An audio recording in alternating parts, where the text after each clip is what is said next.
যে কারণে বড় লোকদের বাসায় যাওয়া উচিত না। তারা গেলেই প্রশ্ন করবে কি দেব বলেন, ফলের জুস, চা, কফি, সফট ড্রিঙ্কস নাকি অন্য কিছু। তখন আপনি বলবেন চা। তারা বলবে সাধারণ নাকি হার্বাল, গ্রিন টি নাকি আইস টি।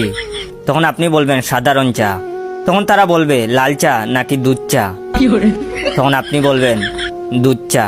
তখন তারা বলবে গরুর দুধ, ছাগলের দুধ নাকি উটের দুধের। তখন আপনি বলবেন গরুর দুধের। তখন তারা বলবে ঠান্ডা নাকি গরম। আপনি হয়তো বলবেন গরম। তখন তারা বলবে ফুল ক্রিম, লো ফ্যাট নাকি ফ্যাট ফ্রি।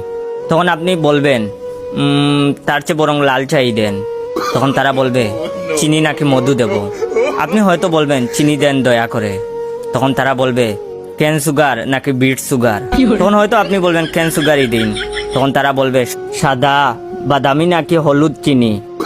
তখন আপনি আর সহ্য করতে না পেরে বলবেন